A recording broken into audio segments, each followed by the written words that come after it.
they're still on break, so we will have them back. Any questions on anything I've covered so far? Is it making sense? So, is that a question? Yeah. Go ahead. Yeah, go ahead. I was wondering how you gave some great examples about the kids leadership program, and how for adults, you said for the men's the Krav Maga, how that would transfer over to like corporate, and so that's why it's a big deal than just elbows to the face. Right. Can you just give maybe one example about like ladies kickboxing or a ladies fitness boot camp, and how maybe that, like how would losing weight per se transfer over to? Well, losing weight doesn't, but see, think about it this way. You know, anybody who, you know, learned to professionalize a school, either from people who knew what they were doing or from watching Karate Kid the first time, ended up talking about the benefits for confidence, discipline, and focus. And by the way, that wasn't the new concept. Peter Urban in New York City, he wrote a book called the Dojo, I think it was called, the Karate Dojo, where he talked about that. Funakoshi was it Karate Do, the way of Karate Do, or something like that. I think he wrote in the 40s, if I'm not mistaken.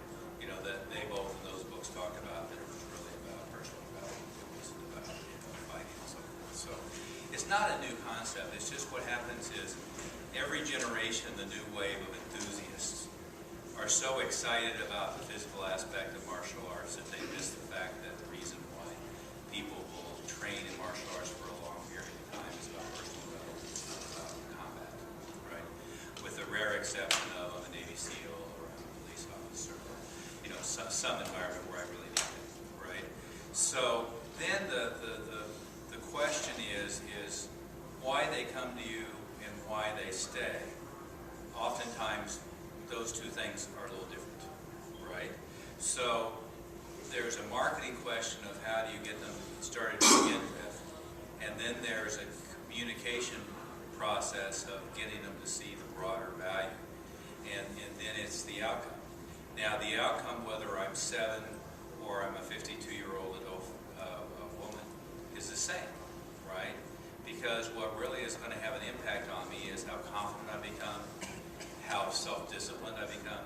If I apply that, if I'm applying a self-discipline to losing weight, see, if they come in and they do a hardcore cardio class twice a week and then go straight to McDonald's, are they going to lose any weight? No, because they're not losing weight because the cardio program, because it only burns 500 calories or something like that. I mean, no matter how hard you work out for an hour, you know, helps their metabolism a little bit, burns a few calories, but it's the discipline of improving the diet, the exercise, the goal setting, and following through that impacts. And what happens with any fitness program, I mean, the health clubs, what happens is right now people are going in droves because they've made New Year's resolution, by February they're emptying it, right? So, and almost all adults who come into a 35-year-old adult woman realize that that's what happens, right? Now, and in their case, they have another 10 or 15 pounds to lose. They're coming to you because this is now the next magic pill. But they know that people jump from thing to thing, and they do something new, but then they drop out. They know that happens because they've done it over and over again, right? So as you bring them in, if you just explain to them what they already know, and then put it into context. And so in that particular example, I'm talking to Mary, who's 38, has 2 kids, can't lose the last 20 pounds of baby weight, and she's now back in the job market because her second child is now old enough to be in school, right? So let's let that be the scenario, right? Well, what does she know? She knows that she's going to be timid in the job market because she's been out for a while. She knows that she doesn't feel very good about herself because she's a little overweight. She doesn't feel like she looks good one thing or another. She knows that she struggled with trying to stay on a diet and that hasn't worked. She knows that she ordered the stupid thing off the infomercial or joined the club and that didn't work. I mean, that's a typical scenario, right? So as you're having the conversation, what's different? So take like the example of Sean Harvey. he schedules them in and they go through a series of evaluations, everything from blood pressure to tape measure to weight them on the scale, a series of progress evaluations. And then the whole first 6 weeks of the program is all about goal setting, creating confidence in yourself, learning better communication skills, learning better food management skills. So they're teaching them lessons in the classroom just like you would do a 7-year-old, right? And then communicating with them about the fact that the only way you're going to hit your diet goals is to create self-discipline, goal setting, and stick to something like this. This isn't going to be a quick fix. In 90 days, you're not going to be where you want to be nor stay there. This is going to be something we're going to be progress checking on a regular basis. So you see how that language goes together? And then you're on a one-on-one basis talking about what their goals are beyond losing 20 pounds of baby fat. And so you personalize it, but in a group setting, you're talking about focus and discipline and goal setting and confidence, and then you're giving examples about how that carries over to you want to go back and get your master's degree, how it carries over into your work environment, how that carries over into your home life, how that carries over into staying on top of your dietary goals, but also staying on top of your commitments with your church, staying on top of your commitments with the community, with your commitments with your kids' church. So you're giving them on an adult level all those examples, doing exactly what you would do with the kids, with life skills development. Does that make sense? Yes. And then when I'm talking with them, I'm not using that right. It's on. That's not on. So you just plug it onto me. But does that make sense? Yes. So now when I'm talking to them about the next thing, I'm saying, Mary, obviously, you don't want to come in here and lose 20 pounds and then gain it back again, right? And number 2 is you really want to make fitness a lifestyle, not a temporary fix, right? Number 3 is in order to accomplish all the goals as we've talked about, you're going to need the kind of discipline and confidence and focus that the martial arts program is going to give you through developing it. Don't you see how that's going to help with the new career goals that you set for yourself and going back and get your MBA, right? And so you're having that conversation. And then you're saying the whole purpose of our Black Belt Club, the whole purpose of our leadership program is to give you the ongoing skill set, goal setting, support mechanism to translate all the discipline and focus that you're learning for your weight goals and your fitness goals, translate that into your career, translate it into every area of your family. And then here's what it entails, right? That's a short answer, but you see the idea, right? And again, it doesn't matter. What you end up with, like in the martial arts, you have like the Krav guys, or you have some of these other national organizations, and they're so fitness focused that they don't understand what the value is of what they're really doing, right? And the National Tank Sudo organization and the WTF, and you can go through all the lists of them, very rarely do they see, 1, anything beyond the technical side, 2 is they don't know how to run this as a professional business, right? And so I'm not saying you shouldn't be involved with any of them, but you should only recognize that they're there for their technical piece. They're not there for the other pieces. So we're there for everything else, right? We're not trying to teach anybody how to do a Taekwondo form or how to teach Krav or anything. We're trying to show them how to transition that into high 6-figure income for themselves, that they're having better impact for their students. Like I said, I've got a gal that's ready to $65,000 a month cross school right now in Washington, D.C. We're trying to get to $100,000.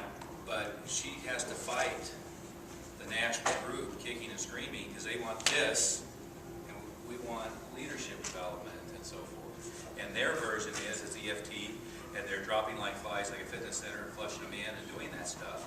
And by the way, they all have a couple of examples of that system that's working. There's a school that we visited in San Antonio that's got like 1,000 people doing Krav.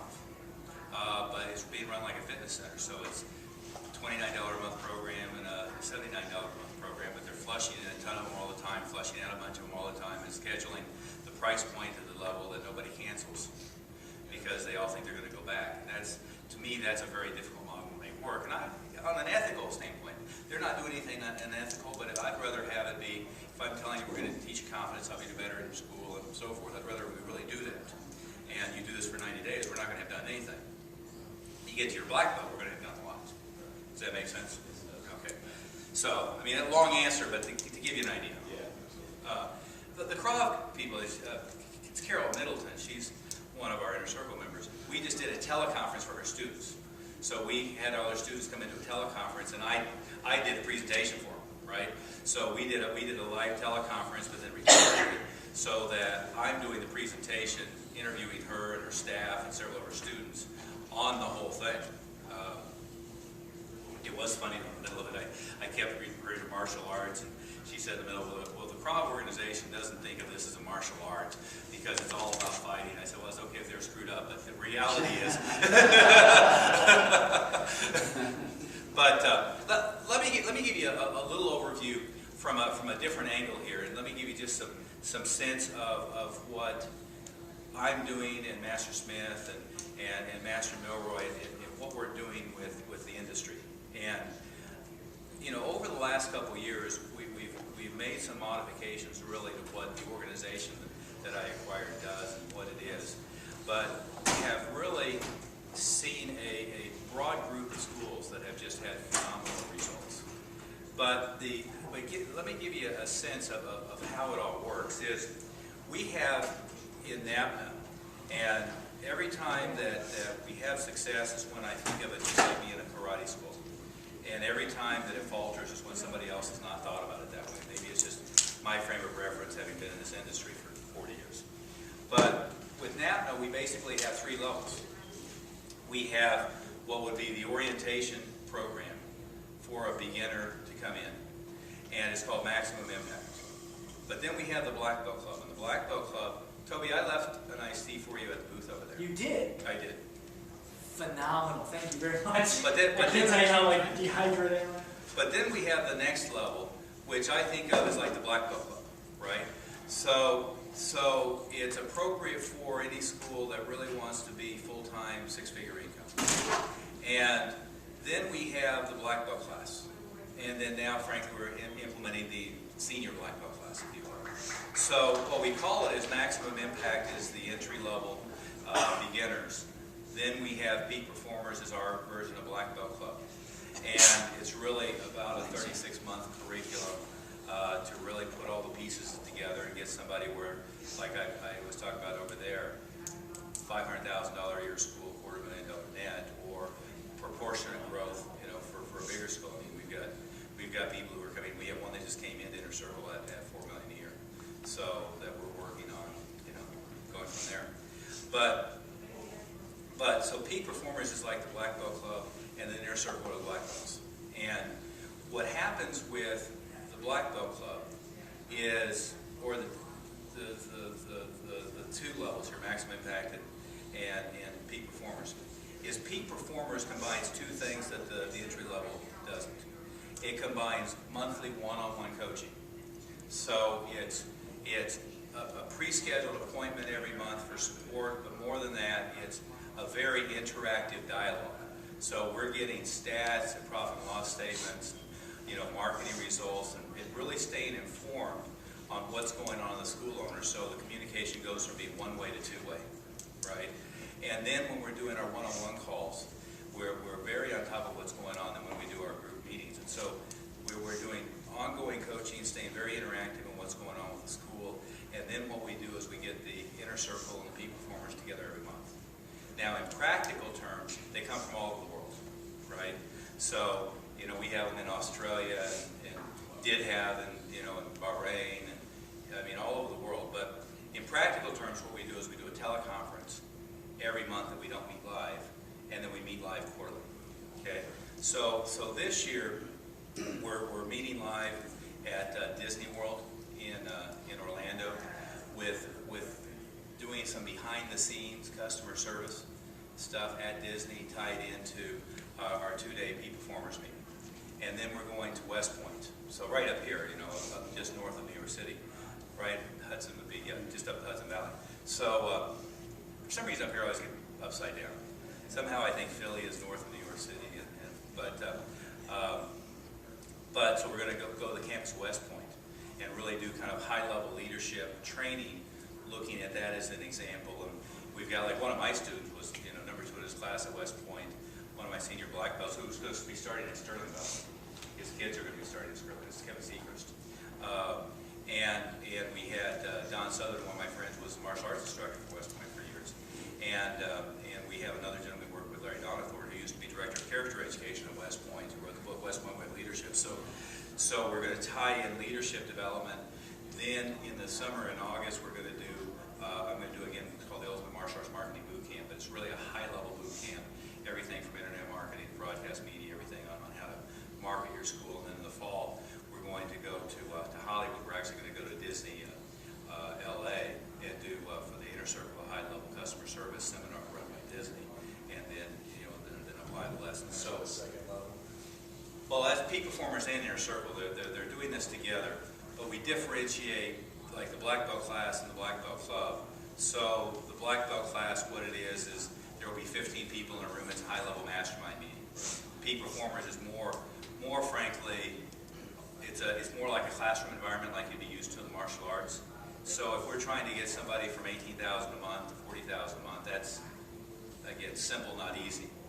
We work on this thing, and we work on this thing, and we work on this thing. If we're trying to get somebody from $1 million a year to $4 million a year, that's more sophisticated. So we have the higher level people with more of a mastermind effect. The peak performers are more in a classroom environment. Okay.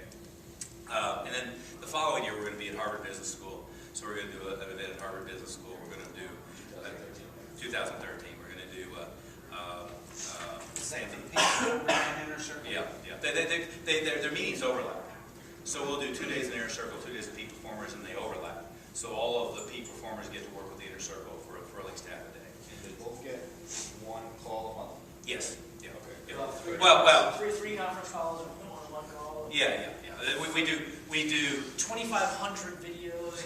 Yeah. Well, we do 2 small group conference calls a month, and then one for everybody in NAPMA, and all of them are interactive.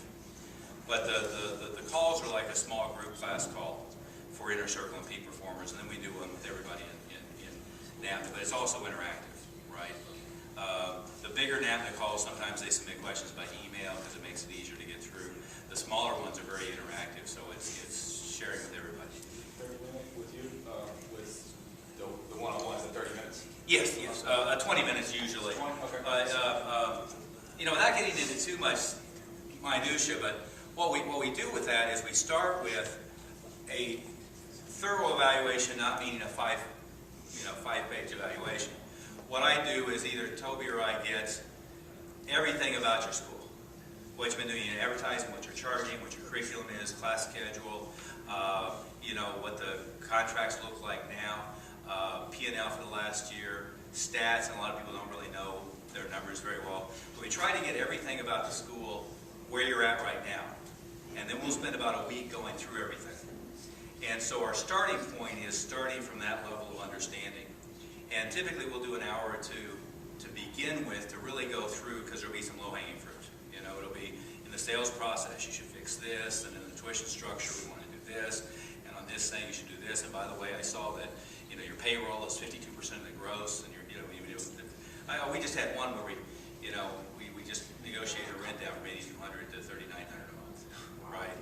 Well, and she was making money. She was just making money for the landlord, not for herself, right? So sometimes we have to go to work on something like that to begin with. I had another one. I never fixed him, by the way. There aren't 100% success stories, but he came in grossing $30,000 a month with $10,000 a month in payroll with 9 people. And every month he'd say, "I'm not making any money." I said, "Well, Randy, look, we can get your gross to 60, but at 30 you should be making money. You got 9 people, none of whom are good." See, here's his other problem.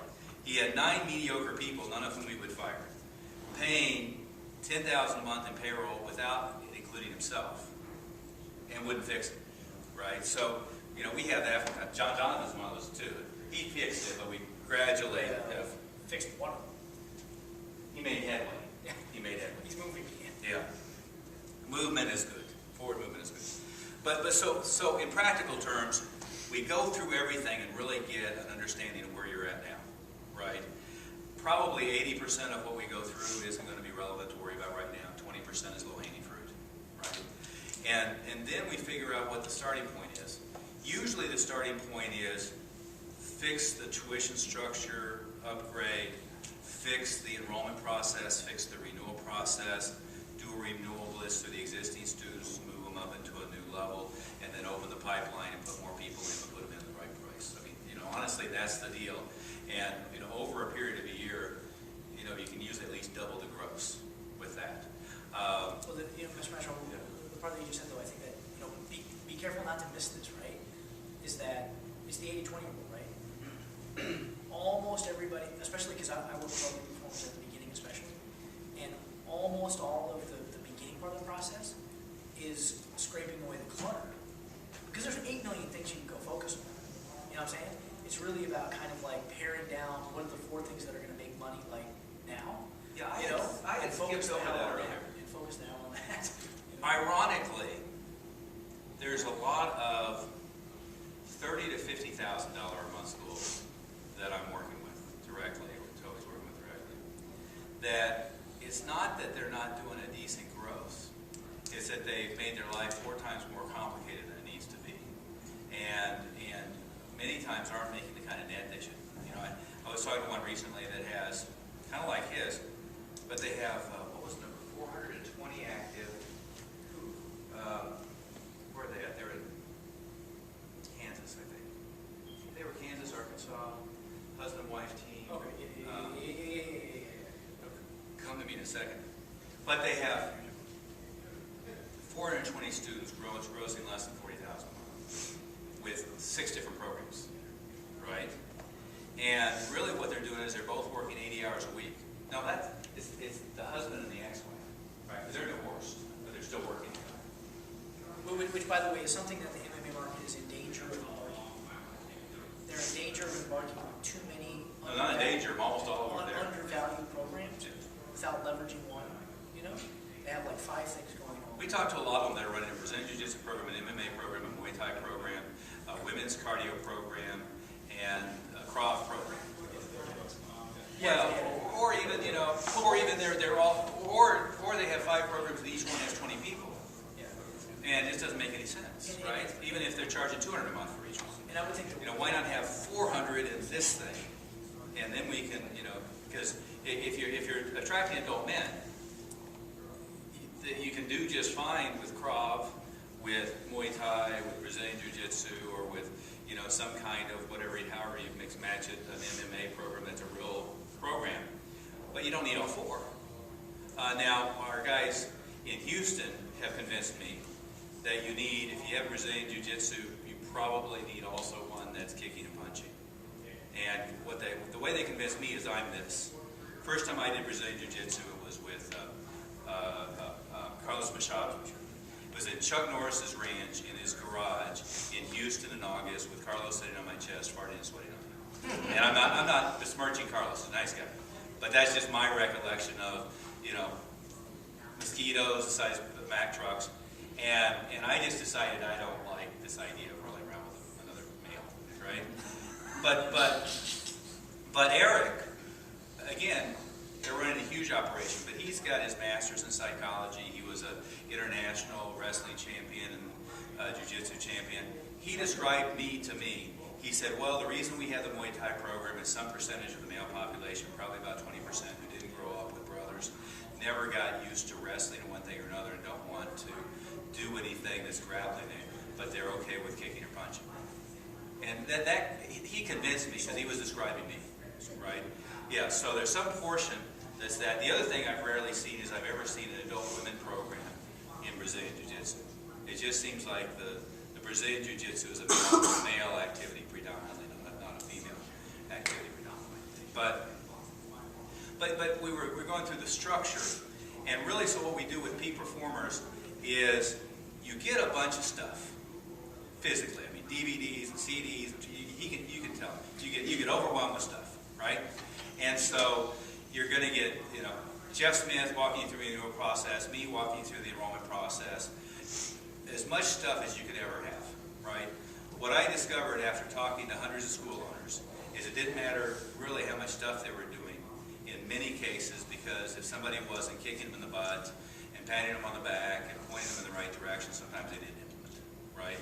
So the maximum impact program is really all the educational materials plus one group conference a month. Peak Performers is about private one-on-one coaching and about small group teleconference and small group classes, right? And then Inner Circle is truly a small group mastermind program with high-level coaching for myself. So that's the differentiation, It right? should be everybody's goal, is to Yeah. be part of that group. Well, that's, yeah, and that's my mission, is I'm trying to get everybody from peak performance and Inner Circle as quickly as humanly possible without, and building the right infrastructure without trying to. Yeah. But until your gross is up there and you've got the implementation of everything. Well, I think there's a few in the room. You know, we occasionally take somebody directly in Inner Circle, Usually they're 30 Yes. and up. 50 and up. Yeah, pretty much $500,000 and up at this point is the minimum threshold, and things already more or less looking like the right structure. We just need to accelerate, right? So We had a lot of million dollars somewhere, and I feel like $6 or $7 million a year operation. yeah. So, but that gives you the structure of what we're doing, okay? And what happens is, just like what we're talking about with your price points. You know, for anybody in the industry who's like thumped around at MATA and what Maya is doing and so forth, we're charging a ridiculous amount of money. But it's really irrelevant, because what we're doing is we're getting a 10 to 1, 15 to 1, 20 to 1, 40 to 1 return on investment, right? So if I can take somebody and add $250,000 a year to their gross, of which they take home $200,000, is it doesn't matter what we're charging compared to MATA, right? Is apples and oranges. And so, for me, through the years, the other thing Toby talked about, I think, a little bit, is that there's a little bit of the slight edge principle at work, too. For years, and Jeff Smith was always the same way, I always subscribed to everything. I have one of my peak performer clients who's advertising in NAPMA Success, speaking at the Super Show, selling a private lesson program, right? And he said to me, oh yeah, well, I'm doing really good. Bill Clark bought one. I said, well, Bill Clark buys everything. So Bill Clark bought my extraordinary marketing program 3 times, because he kept forgetting that he had bought it. The third time, I sent him the money back. Second time, I keep it, okay?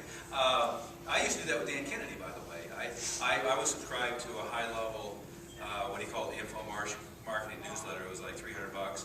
And then after being a subscriber for 2 years, I went and bought the first 2 years, and got the guy who was publishing it to put it in binders for me. And they actually laughed at me at the thing, because I paid him $4,000 for stuff that I already had before.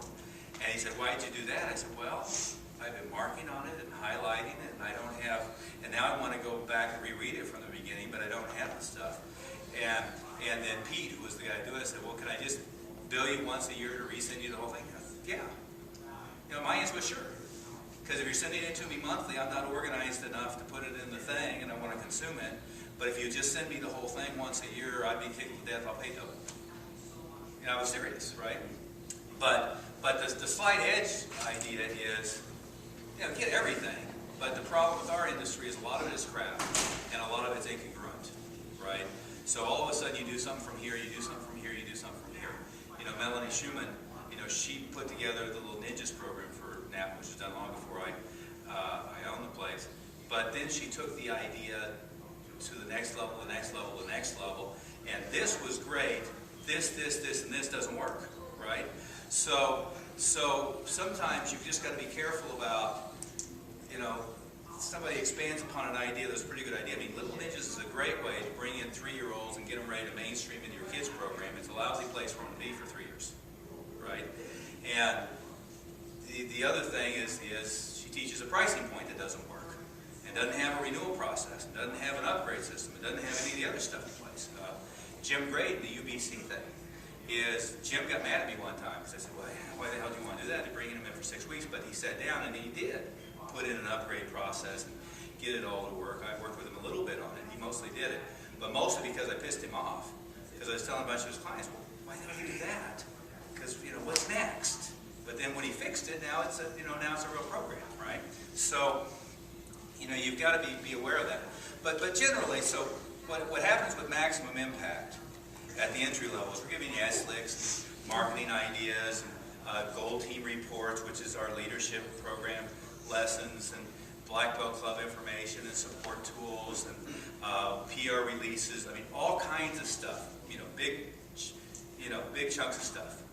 At the next level, we're helping you on a one-on-one basis prioritize and implement, and bringing you into a small group setting as a classroom environment, either by teleconference or a live quarterly.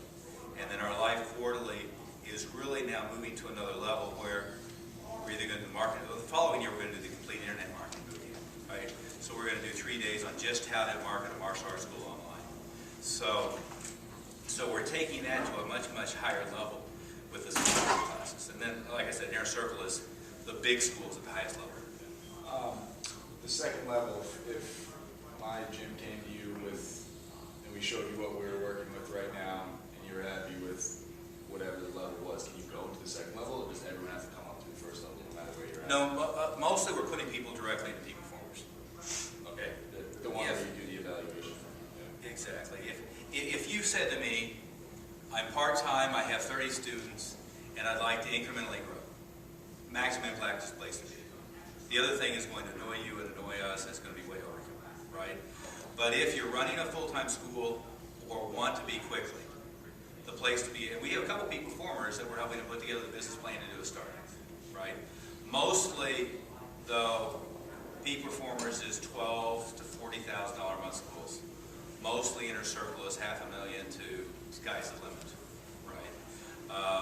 And usually when we bring somebody directly into peak performer or to Inner Circle that didn't grow up, it's kind of like you have somebody who comes in, they're a secondary black belt, and they're the number 1 point fighter in the state, not their somebody else's red belt, right? So we do have some that are coming in. One of them was a former franchisee of Tiger Shulman, who's running a $4 million operation now, so he came straight into Inner Circle because he's at that level. And ironically, by the way, in his case, most of his revenue is from after school. He's doing like one of 186 kids at an average of 500 OSPs. But outside of Philly somewhere, I lived in D.C., but my geography up here is wrecked. What's the other direction from Allentown? East? Philly. He's up here. I don't. He's an hour outside of Philly, and he's not over here. So we're an hour outside of Philly. It's the other direction. So whatever that is, I can find it for you. But does that explain it? Yes, thank you very much. And again, full and open disclosure. What we're focused on, and it works over and over and over again, is taking school owners that are full-time or want to be very quickly and having them into six-figure or high six-figure income as rapidly as possible and doing it with high-quality services. Okay, I'm not ever interested in to go through and let's cash everybody out and then fall on your face. And so we're always developing a much higher level of student service and outcome. And when we do the evaluations for peak performer Inner Circle, we have a few criteria. One is going to be if somebody wants to fight the process. I don't have time to do that, so we screen them. Two is in the group setting, just like in your setting. In school you need a no assholes policy, right? And the ones that you didn't screen properly, you need to kick out as quickly as possible. We do the same thing. So, we really are looking for a no assholes policy. Everybody's got to be willing to share openly, contribute and share with each other. And so, especially in Inner Circle. The Inner Circle, they're working together on each other's thing. And usually we don't have, the guy across the street from you, but the reality is it really shouldn't matter unless for some reason you guys don't get along, right? So you're rarely going to find anybody who's anywhere near you, but at the same time, we are screening to make sure, that this guy who's been here long-term loyal isn't going to be across the street from we wouldn't put Mike in with you, for instance, if that makes sense. Fred, you would love Fred. Mike, you would love. Fred, you wouldn't. Why do I keep doing that? You know why I did as Mike did as me? When Mike introduced myself, he said, I'm the other Vern.